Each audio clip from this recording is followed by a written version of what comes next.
안녕하세요. 체험마스터입니다. 23년 한국 서부발전 1차 체험형 인턴 모집 공고가 떴습니다. 그래서 제가 이번에 자기소개서 작성법을 준비했고요. 지금 보시는 것처럼 접수 마감이 2월 28일 화요일 14시까지이기 때문에 여러분들 늦지 않게 작성하셔서 제출하시면 될 것 같습니다. 자, 이번 한국 서부발전 체험형 인턴은 총 82명을 채용을 하는데요. 구분을 보면 본사, 태암, 평택, 서인청, 군산, 김포, 구미, 서부연구소에서 채용을 하고요. 사무기술 장애로 나눠서 채용을 하고 있습니다. 가장 많이 채용하는 데는 역시 태안이고요. 그 다음 본사, 평택 순으로 되어 있고 구미와 서부연구소는 2명씩밖에 채용하지 않기 때문에 지원하실 때 잘 고민해보고 지원하시는 게 좋을 듯 합니다. 자, 특히 전형 방법과 일정을 이번에 살펴보면 전형 방법이 서류 전형밖에 없잖아요. 보통은 체험형 인턴이라 하더라도 서류 전형을 하고 면접 전형을 하는 경우가 일반적인데 이번 한국 서부발전의 체험형 인턴은 아예 면접 전형이 없습니다. 즉 자기소개서만으로 100% 여러분들을 평가해서 합격자를 낸다라는 거기 때문에 더더욱 여러분들 자기소개서를 잘 쓰셔야 되고요. 자기소개서 잘 쓰시는 것만큼 또 중요한 게 너무 적은 인원을 뽑는 데 지원하시는 거에 대해서 정말 고민해 보셔야 된다는 겁니다. 앞에서 봤듯이 2명 정도 뽑는 데 지원하시면 여러분 자기소개서 나래비 세우셔갖고 2등 안에 드셔야 되는데 여기에 혹시라도 가점 요소를 받는 지원자가 있으시면 여러분 굉장히 대략 난감해 주실 수 있습니다. 그래서 그래도 좀 인원을 많이 뽑는데 지원하시는 걸 저는 권해드리고 싶고요. 합격자 결정 요소를 보면 서류 전형 결과 고득 점수로 선발한다고 되어 있잖아요. 그러기 때문에 여러분 정말 다른 어떤 기업보다도 자기소개서 작성에 정말 심혈을 기울이셔야 되는데요. 다만 중요한 요소가 뭐냐면 40% 미만 득점자를 불합격 처리한다고 했는데 사실 이 점수 받는 건 합격하는 것만큼 어려운 부분이거든요. 그래서 이건 사실 제가 걱정이 별로 안 되는데 여러분들이 불성실 기재자가 될까 봐 이건 조금은 걱정이 돼서 말씀을 드리도록 하겠습니다. 제가 한국 서부발전이 아닌 다른 모 발전 공기업에 실제 자기소개서 평가위원으로 참여를 해본 적이 있었는데요. 그때 봐도 불성실 기재자로 판단이 돼서 탈락을 하시는 분들이 꽤 여럿 계셨습니다. 그중 대표적인 게 어떤 거냐면 지금 보시는 화면에서 4번 문항간 내용 중복 때문에 탈락하시는 분들이 계셨고요. 그 다음에 6번 타기간 지원 내용을 넣어서 탈락하시는 분들이 꽤 계셨는데요. 특히 6번 타기간 지원 내용은 지금 한국 중부발전이 역시 체험형 인턴을 비슷한 시기에 지금 어, 공고를 냈기 때문에 여러분들은 아마 둘 다 지원하실 가능성이 높죠. 그러다 보면 여러분들 기간명 헷갈려서 잘못 지원하실 수 있습니다. 그래서 이 부분 꼭 조심해 주셔야 되고요. 문항간 내용 중복은 어떤 부분이냐면 예를 들어서 1번 항목에 사용했던 문장을 여러분이 동일하게 2번 항목이나 3번 항목, 4번 항목에 작성하셨을 경우 탈락할 수 있다는 얘기입니다. 이때 통상 판단 기준은 2줄 반에서 3줄 정도가 판단 기준이기 때문에 이 부분 꼭 조심해 주셔야 된다는 거 기억해 주셔야 됩니다. 자, 이걸 조심하신 상태에서 어떻게 하면 이제 높은 퀄리티로, 즉 평가 기준에 부합하면서도 높은 점수를 받을 수 있게 작성하실까? 그게 중요한 포인트라는 거 꼭 기억해 주시고 이번 한국 서부발전 체험형 인턴 자기소개서 항목을 보도록 하겠습니다. 자, 자기소개서 항목은 1번 지원 동기, 2번 자기계발 노력, 3번 조직적 능력, 4번 변화 혁신으로 되어 있고요. 각 항목은 모두 500자 이내로 작성하게 되어 있습니다. 먼저 1번 항목을 간단하게 살펴보도록 하겠습니다. 1번 항목은 우리 회사 체험형 인턴 프로그램에 지원한 목적을 서술해 달라고 했는데요. 일반적으로 우리 회사의 지원이기 때문에 한국 서부발전에 포커스를 맞추고 여러분들이 지원한 목적을 서술할 수도 있는데 제가 권해드리는 방식은 그 여러분들 한국 서부발전보다는 여러분이 지원하는 지역 발전본부를 목적으로 서술해 주시는 걸 권해드리고 싶습니다. 통상 제가 보통은 공기업이나 공공기관에 지원하시는 분들에게 지원 동기 작성할 때는 지금 보시는 이미지에 나와 있는 것처럼 이런 이미지에 있는 내용에서 경영 목표를 확인하고 전략 과제를 확인하라고 얘기합니다. 그리고 전략 과제에 해당하는 사업들이 어떤 게 있는지 확인하신 다음에 그걸 갖고 지원 동기를 연결해서 쓰라고 얘기해 드리지만, 지금 한국 서부발전처럼 본부 단위 채용을 하는 경우는 그렇게 접근하시는 것보다는 본부 단위의 포커스를 맞춰서 지원 동기를 쓰시는 게 훨씬 잘 작성하실 수 있다라는 걸 인식해 주셨으면 좋겠습니다. 자, 그래서 왜 그리고 이렇게 작성하셔야 되냐면, 실제 자기소개서 제가 평가위원으로 참여했었다고 했잖아요. 자기소개서를 평가할 때 본부 단위 지원자들끼리 따로 평가가 이루어집니다. 따라서 여러분들 지원하실 때 본부 단위로 지원 동기를 작성하시는 게 훨씬 더 도움이 되신다는 거, 즉 평가자 입장에서 굉장히 크게 도움이 된다는 걸 기억하신 다음에 작성하시면 더 좋을 것 같고요. 그래서 예를 들어서 지원하신 지역이 평택발전본부라면 여기에 포커스를 두고 작성하시는 게 훨씬 더 좋습니다. 자, 제가 서부발전에 대한 기사를 하나 가져와 봤는데요. 이 기사에는 어떤 내용이 있었냐면, 본부 내 안전체험교육장 공공기관 최초 승인이라고 합니다. 예, 첨단 VR 위험성 평가 기법을 도입함으로써 작업자 스스로가 위험 발굴과 개선에 참여해 실질적 재해 예방을 도모한다. 이에 서부발전은 발전사 중 공정안전관리 P등급을 3회 달성했으며 라는 말이 나오는데요. 이거는 한국 서부발전에 대한 게 아니라 정확하게는 한국 서부발전의 평택발전본부에 대한 얘기거든요. 그리고 공정안전관리 P등급이라는 건 가장 높은 등급을 받은 겁니다. 실제 이 부분에 대한 게 평택발전본부에 들어가면 이렇게 내용이 나오거든요. 여기서 살펴보면, 자, 고용노동부는 지난 10월 26일부터 28일까지 3일간 평택발전본부가 제출한 공정안전자료, 공정위험성 평가, 안전운전 절차, 비상조치 계획 등 12개 분야에 대해 평가를 진행을 했고요.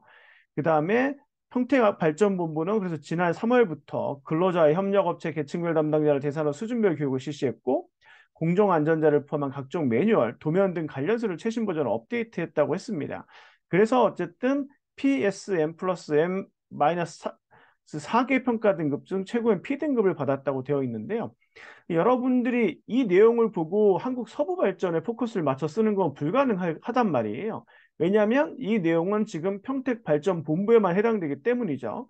따라서 여러분들이 평택 발전 본부를 지원한다는 형태로 얘기하신다면, 예를 그 중에서도 기술직을 지원하시는 경우라면 공정안전관리 P등급을 수상한 평택발전본부에서 여러분들이 공정안전관리와 관련한 노하우나 어떤 기술을 익히기 유리하시겠죠. 당연히 그래서 제가 만약에 기계전공자라면 평택발전본부를 지원한다면 이와 관련된 안전관리 및 운영 노하우 등을 익히고 발전시키고 싶다는 방향으로 작성을 할 겁니다. 물론 지금 저는 여러분들에게 자기소개서 작성법을 설명하기 위해서 약간 브로드하게 지금 설명을 하고 있긴 합니다만, 이런 방향성을 띠고 조금 더 전공자로서 세부적인 발전 운영과 관련된 부분의 즉 설비나 어떤 내용과 관련된 걸 갖고 조금 더 구체적으로 얘기하겠죠. 하지만 이런 방향으로 잡고 여러분이 작성하셔야지만 훨씬 더 자기소개서를 잘 작성할 수 있다. 1번 항목은 그렇다고 생각하시는 게 맞고요. 다음으로 예를 들어 사무직이라면 지금 이런 그 등급을 공정안전관리 등급을 받는 데 있어서 앞에서도 보시면 어떤 매뉴얼을 업데이트해야 되고 뭐 보고서나 교육을 실행해야 되고 등등의 해야 될 절차들이나 문서 작업들이 굉장히 많잖아요. 그러면 사무직이라면 이런 부분에 대해서 여러분이 배우고 익혀서 서부발전, 한국 서부발전에 전사적으로 전파하고 시스템화 할 수 있도록 하는데 기여하고 싶다는 형태로 역시 적을 수도 있겠죠. 이것도 조금 더 어, 디테일하게 들어가서 얘기를 하실 수 있을 겁니다. 그러면 여러분이 한국 서부 발전이라는 거에 대해서 놓고 지원 목적을 쓰는 것보다는 이처럼 발전 본부를 선택해 갖고 쓰는 게 훨씬 더 쉽고 훨씬 더 평가자에게 잘 어필할 수 있다는 걸 이해하실 수 있으실 겁니다. 다음으로 2번 항목 보도록 할게요. 이번 항목은 지원 분야에 대해 관심을 갖게 된 계기와 해당 분야 직무 역량 개발을 위해 꾸준히 노력한 경험을 서술해 달라는 건데요. 결국은 관심을 갖게 된 계기 한 가지와 그 다음에 관심을 갖고 난 이후에 내가 필요하다고 생각하는 직무 역량 개발을 위해서 얼마나 꾸준히 노력해 왔느냐 이걸 보여달라는 거잖아요. 자, 지금 화면에 보시는 게 기술직의 직무 수행 내용입니다. 여기 보면 발전 설비, 뭐 설계, 발전 설비 운영, 뭐 화학물질 분석 여러 가지들이 있잖아요. 근데 앞에 평택 발전본부의 내용들을 쭉 살펴보시면 발전 설비 운영을 만약에 내가 지원했다면 예를 들어서 내가 기계 전공자라면 전 뭘 어떻게 얘기할 거냐면 발전 설비와 관련돼서 즉 내가 기계 전공과 관련된 수업을 들을 때 발전이나 어떤 보일러, 어떤 설비와 관련된 수업을 들으면서 발전 쪽에 관심을 갖게 됐다라고 어필할 거고요. 그 다음에 당연히 발전 설비 중에 예를 들어서 복합화력 발전이 있잖아요. 그럼 그런 것들이 작동하는 원리나 아니면 그와 관련된 설비를 뭐 운전하거나 점검하거나 지금 유지 정비하는 데 필요한 지식들이 있을 겁니다. 기술이나. 그럼 그런 것들을 내가 꾸준히 오랫동안 노력해 왔다라는 걸 뭘 통해서 시간이나 기간이나 횟수를 통해서 숫자로 좀 더 보여주신다면 훨씬 잘 어필할 수 있으시겠죠. 다음으로 사무직이라면 예를 들어서 제가 인사 관련 쪽으로 주로 이제 수업이나 혹은 뭐 경력 경험을 쌓았다면 전 뭘 얘기할 거냐면 자 지금 앞에서처럼 그럼 뭐 안전관리와 관련된 부분에 대한 내용으로 교육 훈련을 좀 더 보강하거나 발전시켜 보겠다라는 식의 얘기를 할 수도 있겠죠. 일단은 기본적으로는 발전소는 이번에 최근에 뭐 기사를 봐도 중부발전에서 사고가 또 났잖아요. 그래서 안전이 굉장히 중요한데 이 안전을 유지하는 데 있어서 교육훈련이 굉장히 중요하겠죠. 그리고 인력 채용도 중요한 요소가 될 겁니다. 그래서 그와 관련해서 내가 관심을 갖고 어떤 공부들 혹은 어떤 수업들, 어떤 경험, 경력들을 쌓았는지 얘기하시는 방법이 있을 수도 있고요.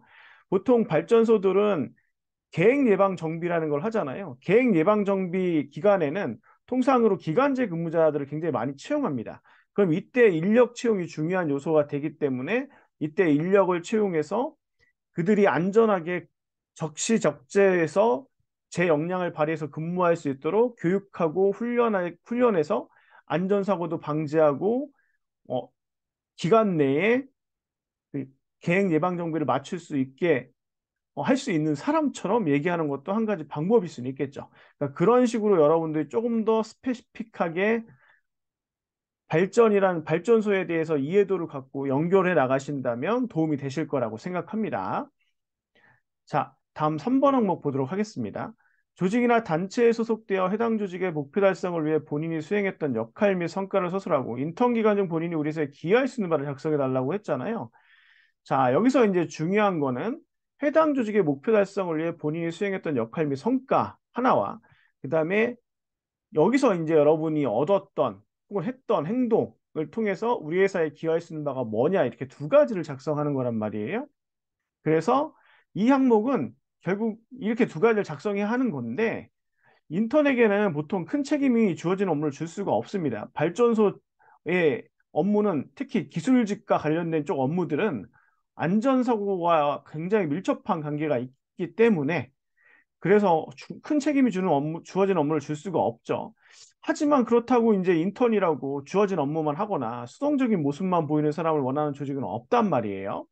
따라서 여러분 가장 좋은 소재는 사소하거나 혹은 하기 귀찮거나 아니면 하기 어렵거나 빛나 보이지 않거나 등과 같은 이유로 다른 팀원 혹은 조직원들이 꺼려했던 것들이 있으면 그런 것들을 나는 조직의 목표 달성의 관점에서 내가 솔선수범해서 역할을 하여 목표 달성에 기여했다라는 걸 보여주는 것이 굉장히 필요한 소재가 됩니다.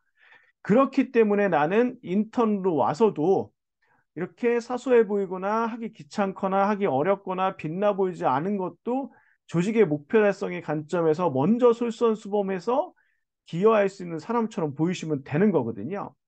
자, 그렇다면 어떤 소재들이 이렇게 사소하거나 귀찮거나 어렵거나 빛나 보이지 않을까요? 예를 들어 사무직이라면 대표적인 것들이 이런 게 있겠죠. 뭐 팀 프로젝트 같은 걸 할 때 어떤 서류 보고서를 만들거나 아니면 어떤 편집을 해야 한다거나 이런 것들은 굉장히 귀찮아하기도 하고 또 빛나 보이지 않잖아요. 그렇기 때문에 사람들이 피하려고 하는 거라면 이런 것들도 하나의 좋은 소재가 되고요. 기술직이라고 한다면 보통은 역시 프로젝트를 했을 때 어, 서로 간에 어떤 뭐 시간을 조정하거나 입장을 조정하는 이게 조율자 역할을 하는 것이라든가 아니면 새로운 공부나 어떤 기술을 익혀야 되는 게 필요한 것들. 예를 들면 어떤 한 번도 안 해본 거고 새롭게 해야 되는 거라서 새로운 어떤 도구나 장비를 다루는 법을 익혀야 된다거나 뭐 이런 것들이 있을 수 있단 말이에요. 이런 것들도 보통 귀찮아하거나 하기 어려워하거나 빛나 보이지 않기 때문에 안 하려고 하는 것들이 될 수 있죠. 그럼 이런 소재들을 찾아서 여러분들이 작성하신다면 훨씬 더 쉽게 작성하실 수 있으실 겁니다. 자, 다음 4번 보도록 하겠습니다. 4번은 기존의 비효율적인 간행에 대해 문제의식을 갖고 이를 주도적으로 해결했던 경험에 대해 작성해 달라는 건데요. 역시 포인트는 두 가지죠. 비효율적인 간행에 대해 문제의식을 갖고 있었다는 걸 하나를 보여줄 수 있는 소재가 일단 필요한 거고 여기서 내가 주도적으로 어떻게 해결했는지를 보여줄 수 있어야 된단 말이에요. 근데 이 항목은 어렵게 생각하면 정말 답이 없는 항목입니다. 그래서 어렵게 생각하지 말고 좀 쉽게 생각하셔야 되는데요. 제가 예를 한 가지 들어드린다면 여러분이 예를 들어서 뭐 사진 동아리 같은 걸 하고 있으셨어요. 근데 우리 사진 동아리는 단행적으로 보통 외부에서 전시회를 열었단 말이에요. 근데 외부에서 전시회를 열었을 때 뭐 목적은 예를 들어서 뭐 다른 다양하신 분들 불특정 대다수에게 우리가 이렇게 하고 있습니다를 보여줄 수 있다는 점에서 했었는데 내가 생각해 보니 우리 사진 동아리는 교 내에서는 인지도가 너무 낮은 거예요. 그래서 교 내에서 사실 인지도를 끌어올리는 게 더 필요하기 때문에 교 내에서 사진 전시회라는 게 필요하다고 생각한 거예요. 근데 이렇게 하면 뭐가 된 거죠? 결국 비효율적이라고 판단하는 간행에 대해서 문제의식을 가진 거죠. 물론 지금은 아예 이제 전시를 갖고 제가 얘기했지만 어떤 절차적인 비효율적인 간행을 갖고 오셔도 되는 겁니다. 중요한 건 어쨌든 비효율적이라고 판단한 간행에 대해서 문제의식을 가졌다는 지점이 중요한 거고요. 근데 통상은 제가 지금 예를 들어드리고 있는 것보다는 어떤 절차적인 간행, 절차적으로 비효율적으로 시행되고 있는 걸 갖고 오시는 게 좀 더 좋긴 해요. 다만 제가 예를 통해서 여러분들이 이해하기 쉽게 지금 들어드리는 거라고 생각하면 됩니다. 어쨌든 이런 상황에서 보통 내가 이거를 그러면 교내에서 전시회를 열게 하려면 뭐가 문제가 될까요? 분명히 내 의견에 대해서 반대를 하는 사람이 존재할 겁니다. 그러면 반대하는 사람이 있으면 이 반대하는 사람을 대상으로 어, 어떤 얘기를 해야 될 거고 바꾸는 데 있어서 환경이나 상황적으로 어려운 점이 있을 수도 있거든요. 그럼 이런 점이 있을 때는 그러니까 반대하는 사람이 있다면 어떻게 설득했는지를 중심으로 여러분들이 작성하면 주도적으로 해결했던 경험이 되는 거고요. 주도적으로 해결한 점이 나타나는 거고. 그다음에 바꾸는 데 있어서 환경이나 상황적으로 어떤 어려운 점이 있었다면 이걸 어떻게 극복했는지 여러분이 스스로 어떻게 극복해서 해결했는지가 바로 주도적으로 해결했던 부분이 되는 거죠. 자, 이렇게 해서 여러분들이 어, 어렵게 생각하지 마시고 어떤 절차적인 간행과 관련된 걸 한번 생각해 보시고 문제의식을 갖고 한번 해보시면 좋을 것 같습니다. 뭐 마지막으로 예를 하나 더 들어드리자면 예를 들어서 절차적인 간행 중에 어, 뭐 동아리에서 예를 들어서 뭐 회장을 선발할 때 투표는 임원진만 했는데 이렇게 임원진만 투표하는 거는 다른 그 조직원들에게는 불합리하다라고 내가 판단해서 이거를 바꿨다. 이것도 절차적인 간행에 대해서 문제의식을 갖는 거잖아요. 이런 형태의 것들을 생각하신다면 여러분 보다 좀 더 쉽게 쓰실 수 있을 거라고 생각을 합니다. 자, 이렇게 해서 제가 오늘 한국 서부발전 체험형 인턴 자기소개서 작성법을 다 설명해 드렸는데요. 이 영상이 한국 서부발전 체험형 인턴 합격을 희망하는 분들에게 도움이 되었기를 바랍니다. 제 영상이 도움이 많이 되었다고 생각하신다면 구독, 좋아요 꼭 눌러주시고 다음 영상도 꼭 봐주십시오, 여러분.